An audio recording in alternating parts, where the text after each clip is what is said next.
Hey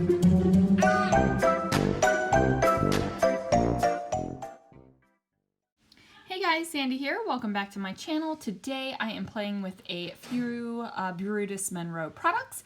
I have the awesome mixed media stencil, which is the stencil of the month. I also have the silver glitter glaze. Let's see what I can do. Alright you guys, so the first thing I did was pull out that Haunted Mansion paper pack.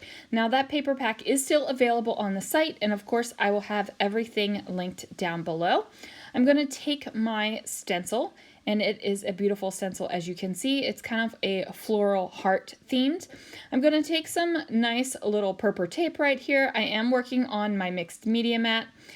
And then I'm going to use my silver glitter glaze. Now, this silver glitter glaze is amazing, you guys.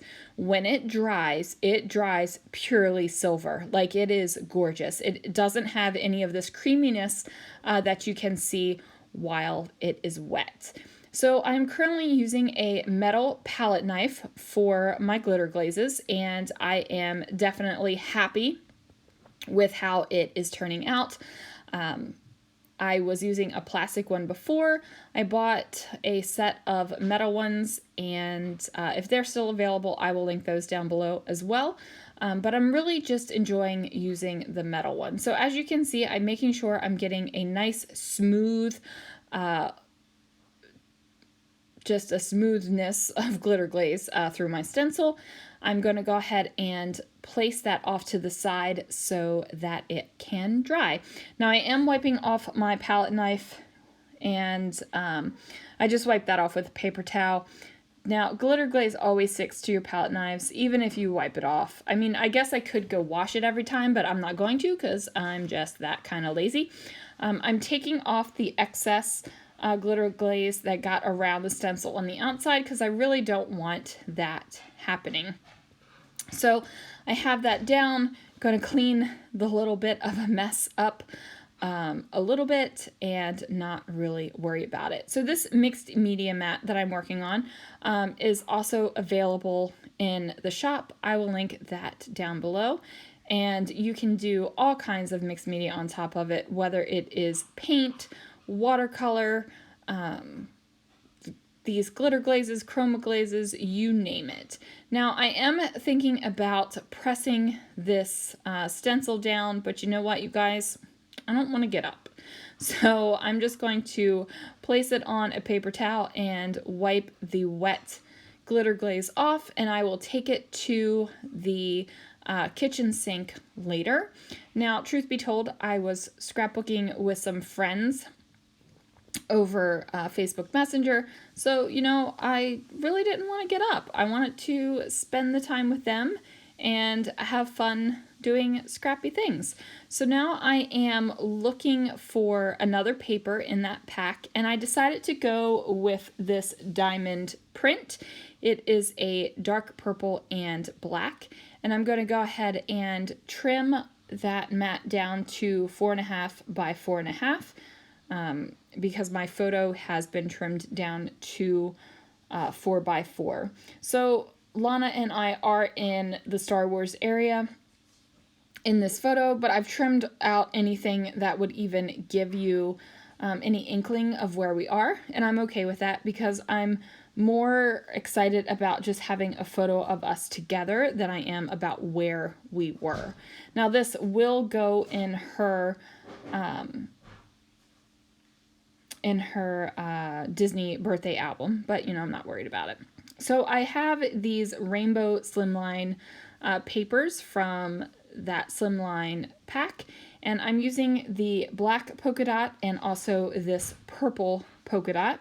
So I'm using varying shades of purple, and that makes me happy. The more purple we can get on a layout, you guys, the more my heart is happy.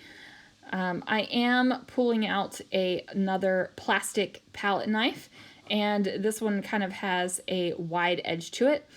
And I'm grabbing my silver metallic chroma glaze.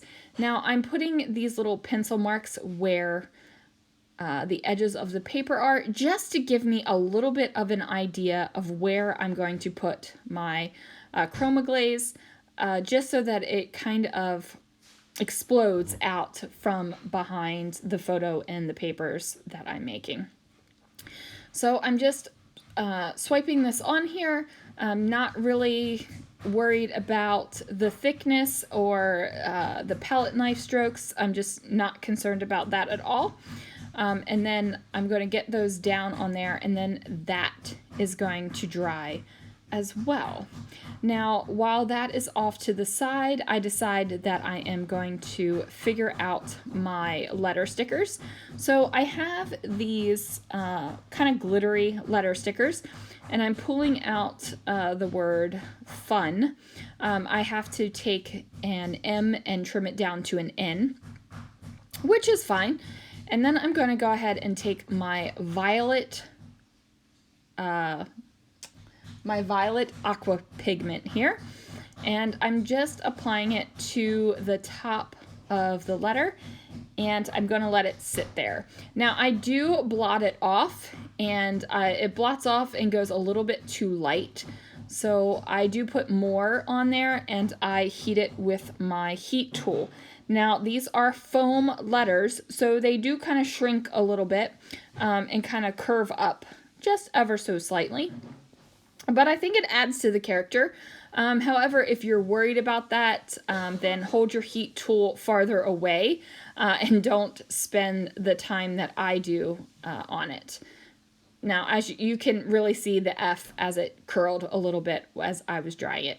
So I'm going to go ahead and add some more adhesive to the back here. And I'm going to lay this big old mat on top of that Chroma Glaze that I have on my black cardstock. Now, I don't think that the Chroma Glaze is completely dry yet, but it is dry to the touch, so I'm not really worried about it. I am one of those people that works on still damp mixed media, and I just don't stress about it. I don't have a problem with it. So I go and pull this foam word out from my stash that says hello, and then I apply the FUN letter stickers for fun. And then I'm going to add a couple of foam hearts that was along in one of the packages of that I have. I thought about bringing up some foam florals to match the floral that is in that stencil, but ultimately I just decided to go for the hearts. And that is going to do it, you guys. Thank you so much for joining me. Just look at that silver glitter glaze. Is that just not the most gorgeous thing you've ever seen? That sparkle and shine. My word. Thanks so much for joining me. I will see you again real soon for another video.